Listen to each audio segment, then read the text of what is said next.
All right. Hello and welcome to the Everyday Tarot podcast, your dive into the divine wisdom of the tarot.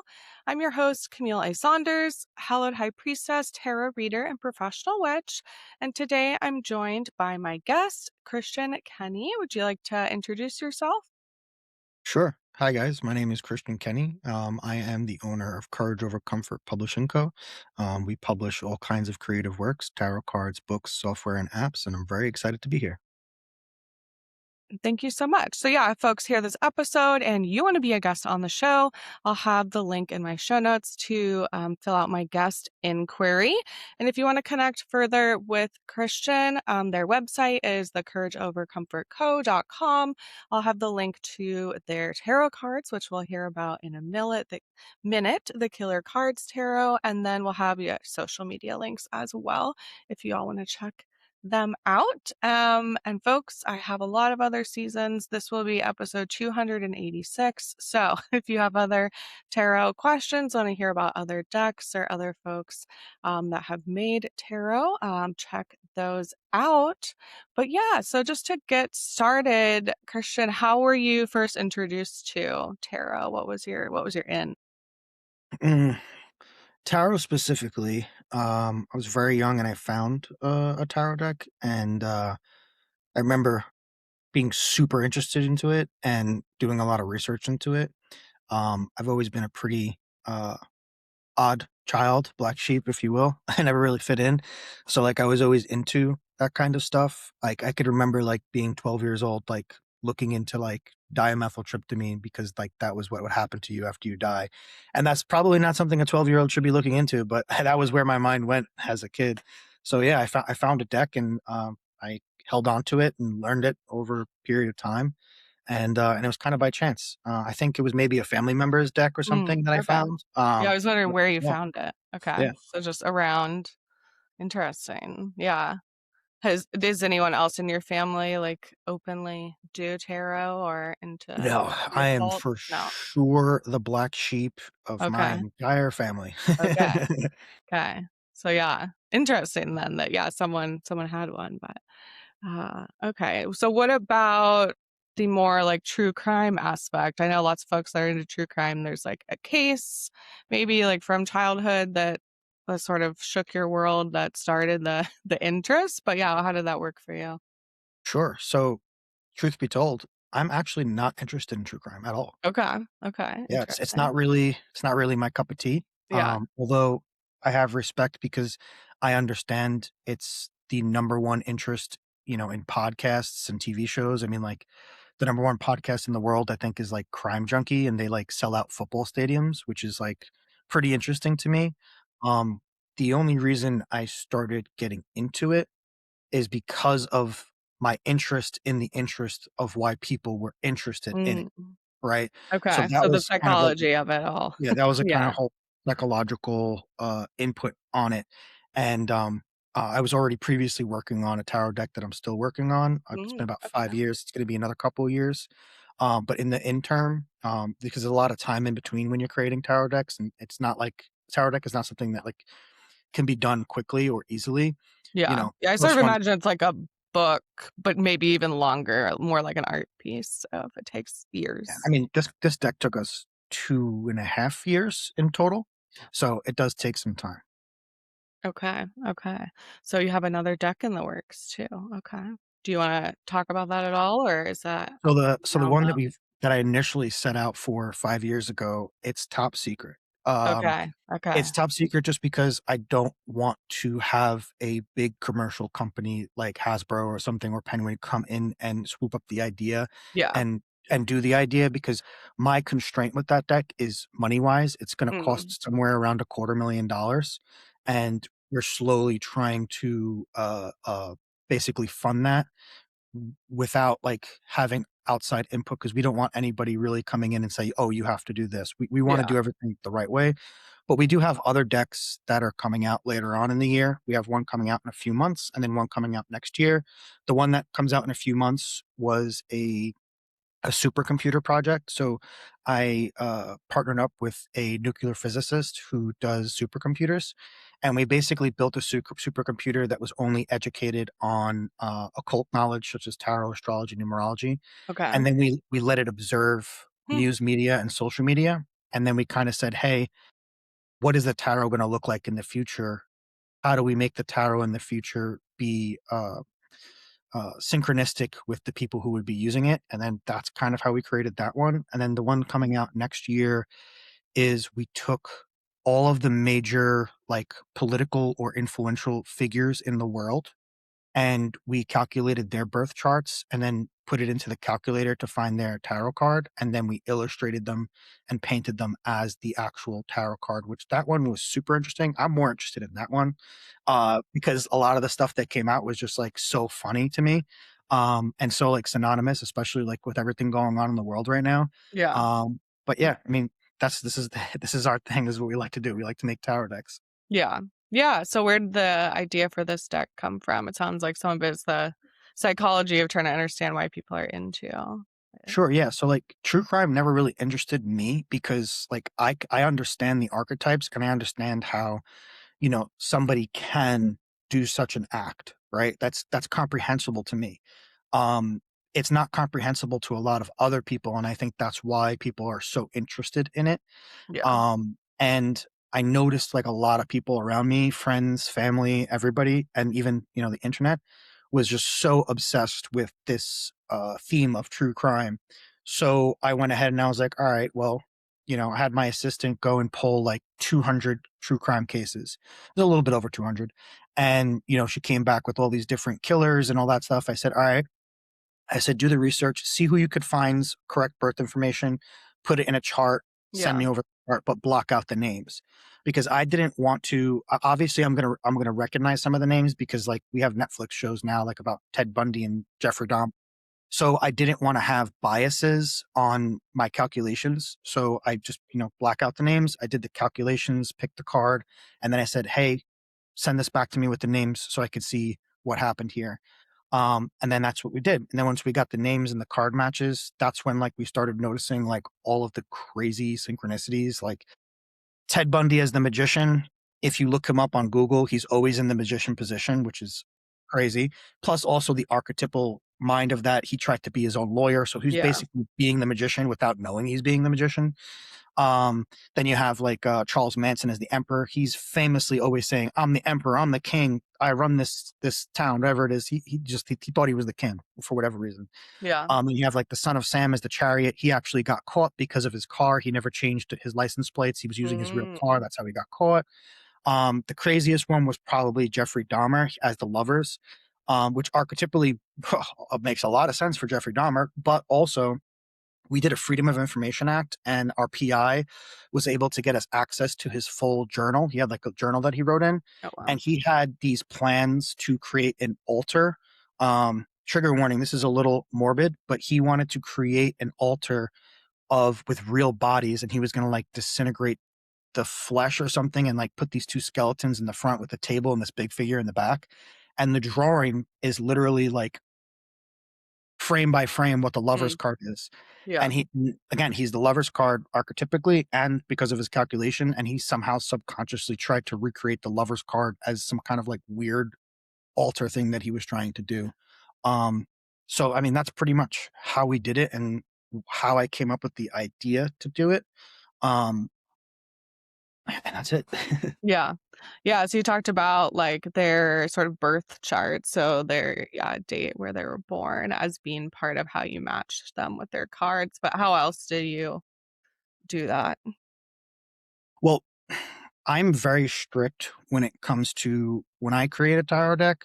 I mean, I love all tarot decks. I have a insane collection of tarot decks, as you can imagine, for years, since I was a kid. And Yeah.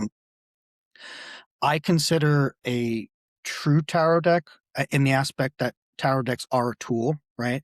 To have the proper symbolism and information, or at the very least, some of it. So, and I don't have a problem with this, but also I see it a lot, so I just like to mention it. There's a lot of people creating tarot decks now, and they're just kind of creating cute pictures and putting the magician under it and saying it's a tarot deck. I mean, I might like the art and I might collect it. That's cool, but it's not really a traditional tarot deck. I would Yeah. even say maybe it's an oracle, and even then, if it doesn't have any of the astrology factors or symbology factors, it's just a novelty. So when we created this, we wanted to stay true to the actual system. So when you ask like, what did we do after the calculations? Well, Yeah. there's really not much we could do because the calculations are the calculations. Even if I wanted to, can I change that? And I change their card? Sure, but that wouldn't be honest, and it wouldn't be the proper way of doing things as far as like what I set out to do. So I that's why, like, once the calculations are there, like, we really can't change that. Yeah. Okay. So you sort of said there was like a list or, compiled a list of the 200. Is that like 200 most well known or So they weren't necessarily the most well known. It was the most well documented because sure, we wanted you to need have the info. research behind it. So again, we didn't use all 200. We used all 200 in the software that we made, but we Yeah. didn't use all 200 for the deck. We basically went through the deck from top to bottom, and as soon as we had 78, that was it. Okay. Yeah, so you shared that there were like synchronicity, right? Or just things from that maybe the killers didn't even know that they were sort of emblematic of these. Were there any that were a surprise to you after seeing them get matched up or Um, I guess the biggest shocker really of like, hey, this is like real deal was we did the Unabomber and he came out to be the tower, and everybody knows the tower is the only exploding building in the Yeah. entire deck. So that was like crazy. Yeah. Some of them were shocking. So like after again, you gotta think we did 200, right? And we ended up doing more after this. I think in total we're up to like almost 300 now because Mm, of the software. But and I'll kind of transition into what the software is. I know I keep mentioning it. So when I after it was all said and done, while I was working on the project, I noticed like a lot of crazy clustering. And you asked like, is there anything that really shocked you? And the clustering shocked me. So when we do the calculations, your birth cards can only be majors and soul cards can only be minors. So when we got down to the minors, we really noticed that there weren't a lot of cups, but there were a ton of swords.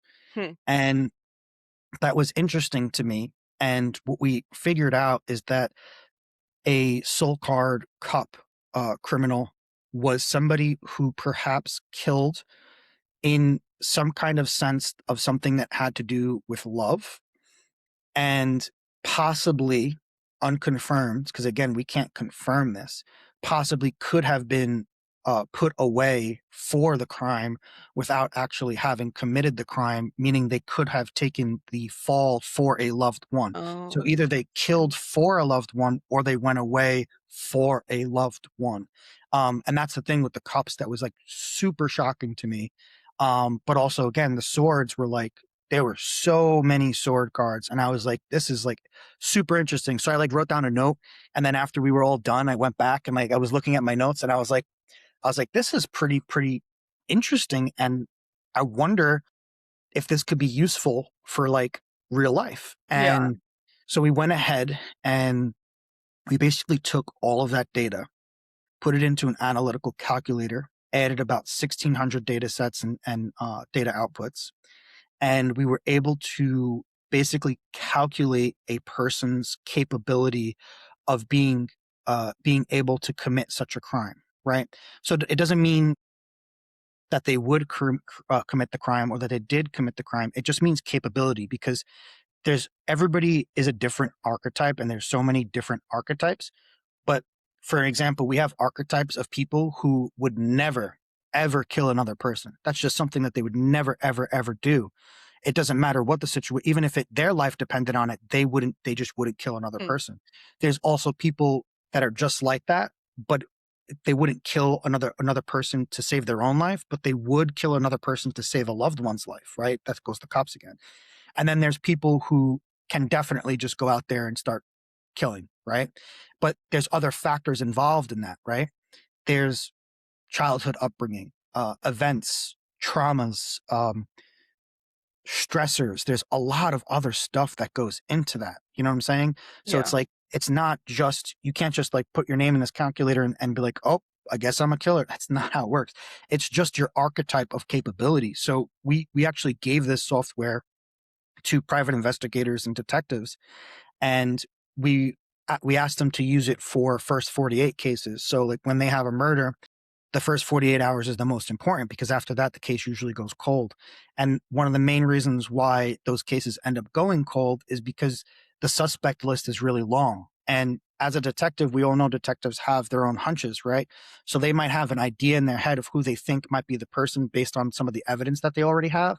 And then when they go ahead and put the 10 suspects in the calculator, it'll give you a percentage of of capability of even being able to commit this crime. So if their hunch was at 70%, they know, okay, this is great. I need to focus on finding more evidence for this person and investigating and questioning this person. If that ends up going cold, then they could go to the next person on the list that's maybe 60%. And it did cut time down and it did work. Our problem was that their concern was one, our government and our court systems don't like this kind of stuff. They don't like astrology and stuff like that, even though our government uses astrology. That's pretty evident. Um, and the opposing party. So let's say, I'm the district attorney and I'm fighting this killer who has a lawyer. That lawyer could say, oh, well, you only investigated my client because the astrology app said Yeah. so. And that could potentially throw the case, especially if it's a jury of peers and the peers don't believe in that kind of stuff. Yeah. They would automatically just make this guy not guilty because, like, based upon that you used astrology. So, I mean, that is something that, we have somebody actively working to try and figure out how it can be used. I also have the concern of if something like this did get into the wrong hands, what if they decided, like, hey, if you have a 70% capability of doing something like this, we're not going to give you food stamps. You know what I'm saying? So like Yeah. but as with anything, there's potential for abuse, right? If you give somebody the Bible and they're a con artist, they're gonna abuse it. The same thing with a tarot deck too. Like there's plenty of like con artist tarot readers out there that'll basically just take your money and tell you whatever you want to hear. So it's like 50-50. What can you do, right? Yeah. Yeah.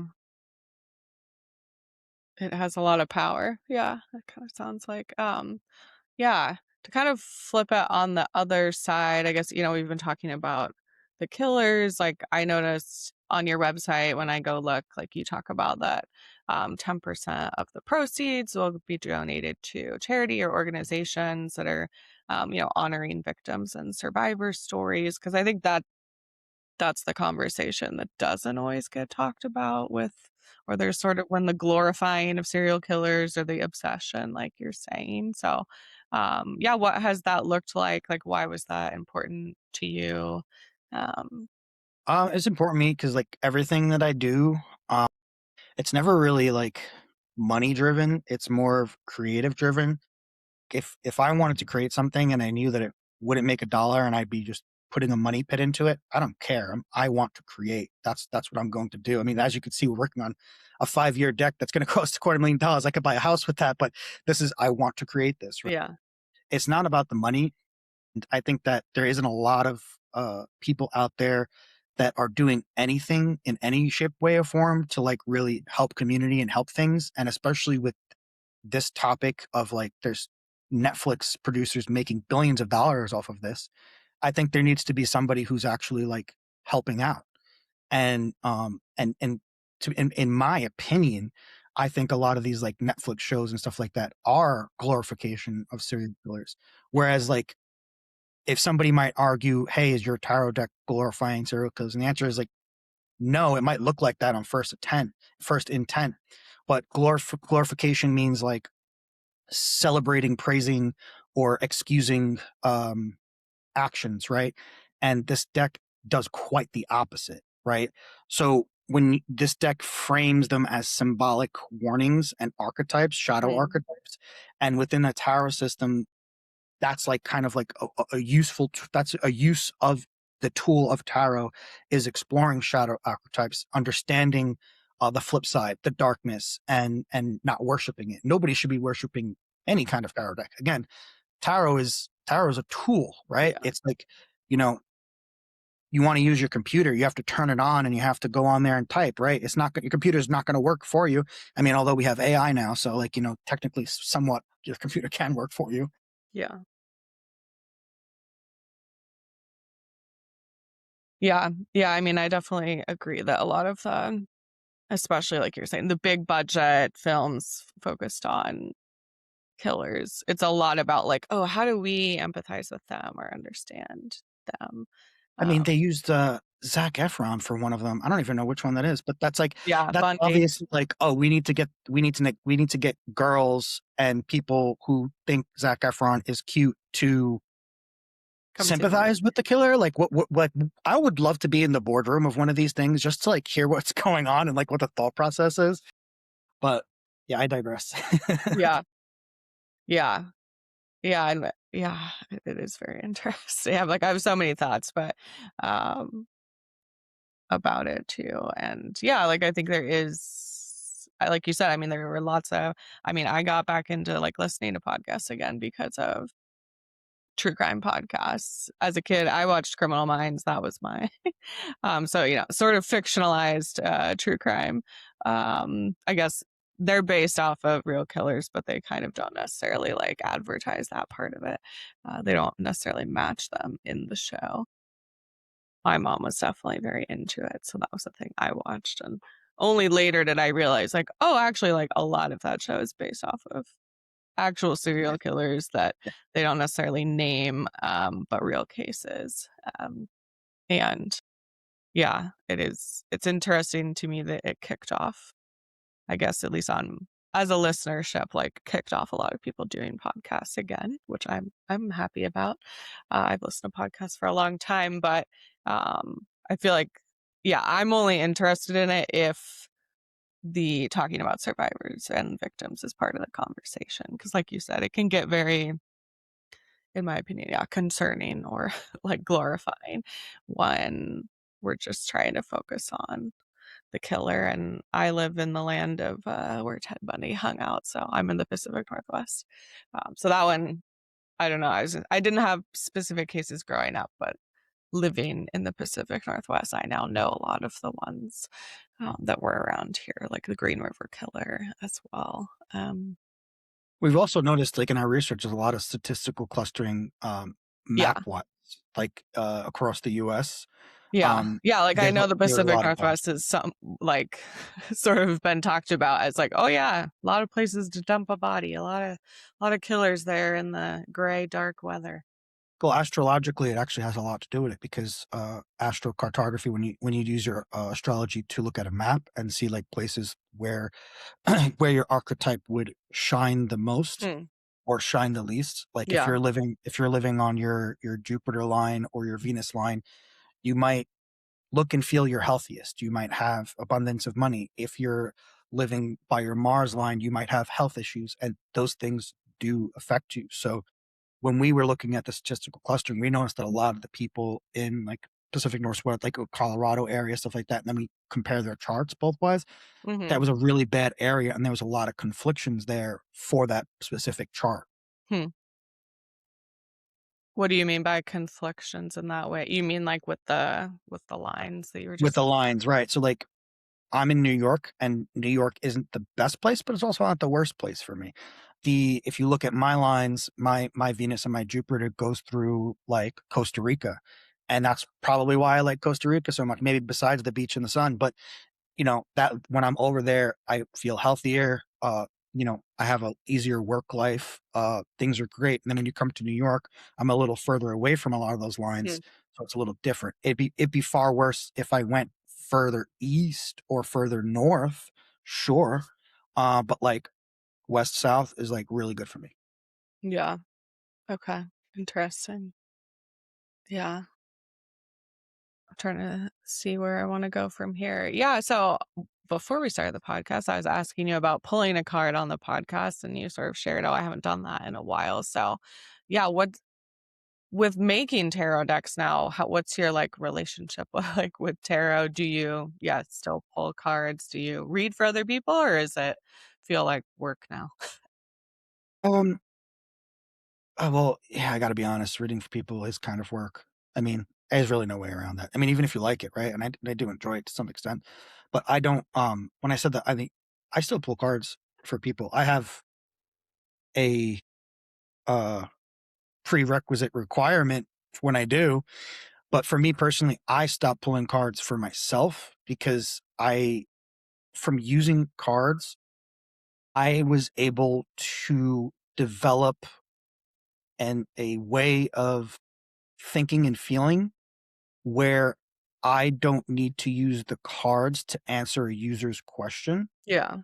And it basically got to the point where I was just using the cards to confirm or validate what I was saying to the user. So in general, I just stopped using it for myself because I don't need it for myself. Yeah.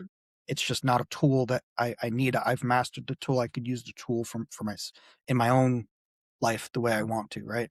So now when reading for somebody, I mean, you could laugh if you want, but my prerequisite is that uh, one, I have to be drinking, so you have to either buy me a drink, a beer, a bottle of wine, something, and smoking. So I like to smoke cigarettes, right? So I got to be doing those two things, and if I'm doing those two things, I have no problem reading for you for 20 minutes to an hour if you want to. But as long as I got those two things, I'm okay with it. And when I do read, I tend to use a specific oracle deck rather than the traditional tarot rider waite Mhm. more recently now than previously. And the reason being is because not that I mind it, but I prefer that it doesn't happen. But a lot of people like to ask the same question 3 or 4 times in different ways and expect to get different answers. And that's fine because the deck's still going to give you the same answer every time. But also the fact that like when you show a card to somebody, they may not understand what that card means, right? In any way, shape, or form. I like to use Oracle of the Sun deck because the photos and the pictures on that deck and the astrological signs and the word at the bottom is so good at shutting down that critical factor of somebody saying, okay, well, how do I ask this question in a different way? Right. And it also gives the person on the other end the confidence that, hey, I'm not bullshitting you. I don't have an ulterior motive. I don't have an agenda. I'm literally just telling you how it is. So I've graduated to using that Yeah. specifically when I do give readings to other people. And it's usually only like close friends or family. Because I don't do public readings anymore. It's just not something that I want to put my energy into. I did it for so long and I'm just really focused on creating more things Yeah. that I like to create. Yeah. Yeah, that's very cool. Yeah, and I like to ask that because, yeah, I think there a lot of people go on a journey that maybe isn't exactly the same of yours, but, feels similar around, like, is this actually giving me energy anymore? Or, yeah, what kinda energy exchange do I need with someone in order to want to do it? Um, and I think, yeah, that almost no matter what, it is still, like, work in a way. It it requires something. Um, I think a lot of that changed over like the last, I don't know if you feel the same, but like I feel like in the last 4 or 5 years, that's changed a lot because for whatever reason, the door was open now, yeah, like a lot more people to being open to this kind of stuff. Whereas 4 or 5 years ago, I would get called crazy, but now it's like more and more average people yeah, are yeah, it open to it. seems more Yeah. mainstream, yeah, Which also has a flip side too, right? Because now you have every influencer under the sun pretending that they're a tarot reader or a quote unquote spiritual guru. And I mean, I do have some quarrels with that if you're giving out bad information and you've never done the work, sure. But yeah, it's definitely become a mainstream topic for sure. yeah, yeah, and like you said, there's pros and cons to that.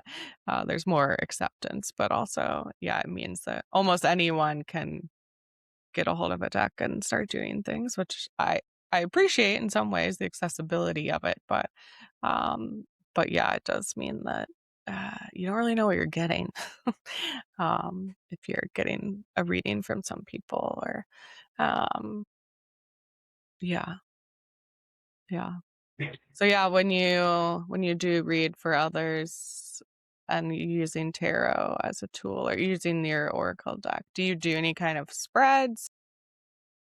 How do you prompt people? And I guess you don't have to share if you don't want Sure. to. No, no, Just no, started no. thinking about like, oh, what does it look like? Yeah. I'm quite literally an open book. Okay. Um, so what I in the beginning, like when I was younger, I would use a lot of different like the Rosicrucian cross or like the Mhm. 3 card draw or stuff like that. I now what I do is I shuffle. When I feel like I'm done shuffling, I'll give it a little blow with my breath, and then I'll split it, and then I'll pick that card up from the top, and that's their question, right? If I feel the need for further clarification, I'll Yeah. pull another, I'll pull another, I'll pull another. And those are actually like I really enjoy those readings where like somebody asks a good question and I'm halfway through the deck and it's just hitting every single point and it's like just telling like this whole Mm. epilogue legendary story, and those are my favorite. And also like a lot of the people that I meet that happens to, those are some really special people. Those Yeah. are like, yeah, those are people who are really in control over their destiny. And I find that that's why we end up pulling so many cards on just one question. And then if they ask another one, sometimes I feel like I need to collect the cards. Sometimes I leave them there and I'll just shuffle what I have in my hands and then go again. Yeah. Um, it really all depends. I go by off of what I'm feeling and what my intuition's telling me. I don't really have a strict set of rules like I used to anymore. Yeah. Yeah. And what do you feel like kicked off the process of that changing? I'm sure it wasn't just one thing necessarily, but moving Yeah, from it's more like structure or from maybe what we're told of what tarot looks like to like what it's never feels one more thing. That's natural. very true, especially with me. It's always a multitude of things that stack up, right? And that kind of applies to everything in my life personally. Is um, I like to always have an open mind, and I always have to like to have a free thinking mind, right? So if I believe one set thing, I may be introduced to information tomorrow that completely changes my Mm, perspective completely, and that's very important to me. So like I have a mantra where I say, how can I prove myself wrong? And people might say like, oh, that's a little negative. It's not negative. It's that I want to challenge everything that I'm believing so that I don't get stuck in a belief system and deny everything outside of that belief system that challenges it. I want things to be challenged because the ultimate truth can be challenged again and again and again and again, and it'll still hold true. So it's kind of the same thing with tarot. When I was using all of these methods were just modalities to help me learn a system better. And then once I learned the system and I was able to sharpen my intuition in the ways that I have today, I it was no longer a need for me, and I actually get better readings and better use of the tool by just trusting my intuition. yeah. Yeah, right. I imagine in some ways it allows for a lot more flexibility. Like you're not within the set of cards or kind of constrained by that. Maybe you've like I y I guess I wanna be like, what do you do with the people who ask the same questions? But it almost feels like you've worked your way out of that realm, in a way, or just, yeah, provided a lot of boundaries now that you try not to end up with those people, but Well, usually I just keep flipping the cards and the cards will do the talking at that point because mm, that's you know what I'm okay. saying? They're just like, hey, this Yeah, is the same answer. yeah, yeah. Okay. Well, yeah, I'd be curious now for us to pull some cards. Sure. Um, I don't usually have a structure when we do this either. Like I told you before, sometimes we'll each pull a card. Sometimes I've pulled them all if folks aren't super well versed in tarot. I'm thinking what deck I'm gonna grab. Or I Uh, got one which I pulled from the Killer Cards deck.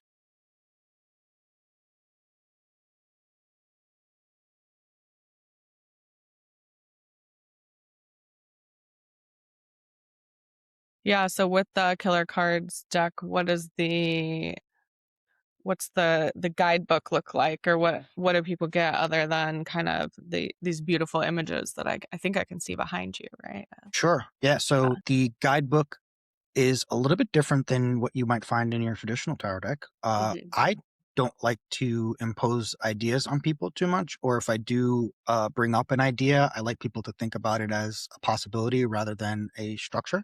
Yeah. Um, so in my guidebook, I'm not going to tell you what each card means. I'm just going to tell you what the card is, the title of the card, and a little bit about the illustration of the card. Mm. Like, this is the magician is Ted Bundy. That's it.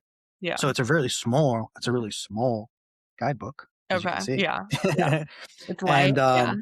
and it's so funny when we were making this, our printer was like, "Why aren't you using the full 78 pages?" I'm like, "Because I don't want to impose anything on anybody. I want people to, especially with something like this that's like really good for shadow work and exploring introspective, psychological, and archetypal ideas that you normally wouldn't go on to do. I wanted it to be like the user experience, not my experience. I want it to Mm. be their experience. Yeah. Yeah, I like that. So yeah, that there was a lot of intention put into the fact that you didn't want to give too much. Yeah, I love that across decks, tarot or oracle. It I'm like every guidebook is different, I feel like. Or maybe that's at least how I think it should be. And with the decks that I like. Because yeah, I I guess yeah, I've always sort of read tarot in a way where when I do it for myself in particular, I don't even really ask questions. I pull, and I've had a lot of people be like, "You don't do this or you don't do that," or like I started my podcast by talking about a lot of tarot myths, because that felt important to me of like, "No, you don't have to. You can do it however There are you no want." Like you rules. said, like there's a lot of symbolism, right? We have a lot of history and structure about tarot, but that doesn't mean you have to like go along with that, and that your intuition is the important part. Um, I think that's how people should use it too, because like if you're sitting there trying to memorize everything, that's basically like going back to school. And all school ever was made to do is try and make us into hard workers that follow the rules. And yeah, and that like I am not that regurgitate person. the same Yeah, I'm not that info. person. Yeah, and I think yeah, that was like one of the myths that I fell into early on was like, oh, I have this deck, I have to memorize. That's what the internet tells me. That was my source at that moment, and it never worked. Like you said, right? It was like I would get a book and I'd be like, oh, I'd make it through like 3 pages and be like, this is so boring. Like I don't want to do that. So I think for me, I had an app, I think through Labyrinthos, that used the golden thread tarot where I could be on my phone and just pull one every day, and that helped the habit. And then I got more into like, okay, like I can, yeah, sort of that part of like, oh, actually, I know more than I think. Like I know I can recognize some of the symbolism, and I don't need the guidebook as much. That's very similar to how I did it. I would pull one card in the morning, Yeah. like let's just say that's uh, King of Swords, whatever, and I'd go throughout my day. And then when I got home, I would journal about my day. Mm, Then I would do research onto all the symbols. And what I found is that my day correlated to the meanings of the symbols. And that's how I was able to easily understand the symbolic nature and the structure of the deck. Rather than trying to memorize things, I used my own experience and matched it to what the card was that I randomly pulled that morning. yeah. Yeah. And I think right, even as a way of learning, like you're saying, like that works way better than memorization, or it like sticks with you longer when, especially because tarot is so visual. That's that's why I like it. I mean, it's like tiny art pieces. It's very cool to get to have so much art for usually not a lot of money on the client side. Um, but yeah, it's really about the symbols. Okay, so have you pulled a card? I pulled some cards, so Yes. I wanted to. I Let's pulled a singular card. okay. Do you wanna talk about what you pulled? Sure. I pulled the Two of Pentacles, 2 of which for Pentacles. me right now in this moment is back-to-back meetings and not having any time in between to Oh, chill out. yeah. Okay, well, yeah. I know how that goes. Yeah. Okay. So, yeah. Yeah, can you explain more about how you, like, came to that answer? I guess you know your schedule, I'm trying to think pentacles, we're in the, like, grounded or we're ungrounded. Um, what else kind of comes to mind with that? Well, me right away when I see two pentacles, that's the first thing that comes to mind is like organization and time Mm, management. yeah. That's just like from years of experience. That's ultimately usually what it boils down to, even if it's on the flip side. Yeah. And I don't normally 100% will read a card front or flip on based on how it comes out. It's more of my intuition on it.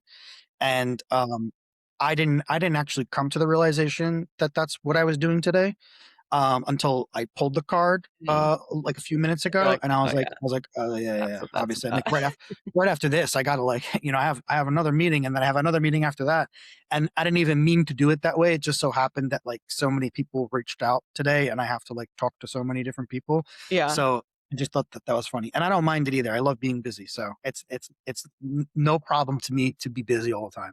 Yeah. Yeah. Okay. Yeah. Yeah, and I feel like that's, like, very emblematic of, yeah, my experience of tarot too, is that there's, like, this piece that makes sense immediately. There's something it adds, like, something feels intuitive about it, like you said, of like, "Oh, I hadn't really thought about negatively these back-to-back meetings, but I'm thinking about it now, slightly," and being on, right, like, energy exchange there. Yeah, okay. So I pulled from 2 different decks, so we're gonna go rogue on this, but, I'll add them in post, but I pulled from the Seasons of the Witch Oracle. It's a Samhain oracle, very aesthetically is probably the deck I have that matches your cards the most over the killer cards. Black, red, the backs of the cards are these sort Oh, of I like like that. That's a nice color red. moon haunting disembodied hands. Um, and I pulled so it's sort of this deck has like objects of the occult, like seasons and one other thing that they sort of organize it into, but I pulled a third harvest. Here I'll read. It has like kind of a poem at the bottom. It says, "Daughters of the woods, feel thy sacred swell with suppleness. Taste the gathering of honey's milk, filling your emptiness." Um, and I'm like, yeah, I don't. Is there anything that comes to mind for you when you hear that? It's sort of weird, but Taste the gathering of mother's milk to fill your yeah. emptiness. Yeah, and a very, like, It looks harvest. like she's working. Yeah. Yeah, she does look like she's working. She's working hard, especially if it's the 3rd Um, harvest of I the would year. say I think that a message that I would take from that deck is in moments like these where we're super busy, as per two of Pentacles, as a transition into the card that you pulled.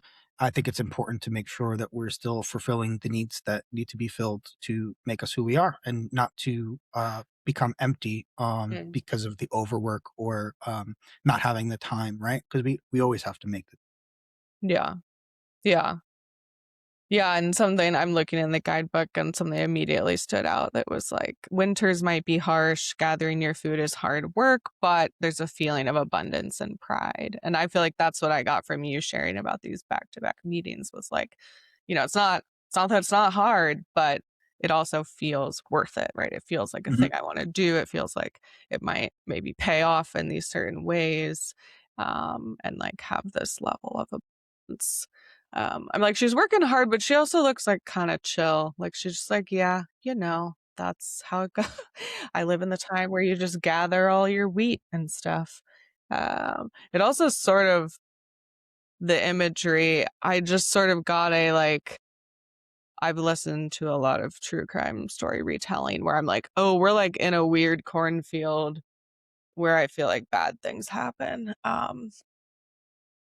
So I don't know exactly what that's about, but it just sort of reminded me of like, um, yeah, of like stories where people are running through fields. trying to escape, or that there's this level of like, oh, you're out there and a bit of the unknown. And it could be helpful. You could cut it all down and use it, or it could be this place to hide. I pulled another card. This one is from the Snag Tarot. Uh, it's sort of, I just found this one recently. I like the back of the cards too. Very different vibe. Oh, that's But nice. I like the sun. yeah, the very like vivid imagery. So I pulled the Six of Cups in reverse, and this image has like cats and fish and a bunch of Of course, cups. cats and fish. Yeah, I was like, oh, I'm very into that. Yeah, what do you think with Six of Cups? What comes to mind? It's Cats and actually, fish. the image, not basing it off of the Six of Cups, but the image seems like there's a Yeah. lot going on there. You got Yeah. fishes in cup, you got a cat messing around. Cats are always knocking things over. Right, they So would I think love fish in a cup. That seems like really ideal for a cat. Yeah, there's also this like overflowing aspect, I think, of the cups, so where it's it's like like it's there's a kind of the mess. same thing. It's like there's Yeah. so many things going on, and she's trying to focus on maybe possibly giving that cat that fish, and that cat does not look interested in that fish at the moment. No, it's Yeah, like, he's "What are you doing, lady? I want this other thing." Um, yeah. And sort of similar to you, like, so this deck doesn't provide any like reversal definitions. Some decks do. Um, where I would just sort of read this as like, yeah, something feels like maybe like a lot's going on or chaotic. But there's like some purpose to it. There's a reason that it feels like that, and I just like moseying through it, I guess is even what I priorities. I would even yeah, say that's where that popped into my head. Priorities. yeah, yeah. Right. It's like, which cup are you going for? What are you trying to do? You can't deal with them all at once. And Try. then yeah, right. Like you can set them all up, you can look at them, you can try to organize it. Yeah, okay. Well, is there anything else you wanna share that I haven't asked about, or that has come to you regarding the cards or anything, or um, no, not necessarily. Not necessarily. okay. Yeah. Well, thanks for coming on. I've enjoyed this conversation. It's always fun to get to hear how people feel and approach tarot in different ways, and uh, this very interesting deck that you've created. So if folks want to connect with you further, you can do that at your website, courageovercomfortco.com. You can grab the Killer Kards Tarot. You can go on the website, and there's lots of things to check out there. And I'll also have your social media links in the show notes for people to find. If folks want to be a guest on the show, I have a guest inquiry form they can fill out. Links for the decks we talk about will be in the show notes and on my website if folks want to find them or purchase them. And thanks everyone for joining me today on Everyday Tarot. Just as a reminder, the podcast comes out on Monday mornings. You can email me, me@CamilleASaunders.com, with your thoughts, questions, and more. All right, see you soon. Bye bye.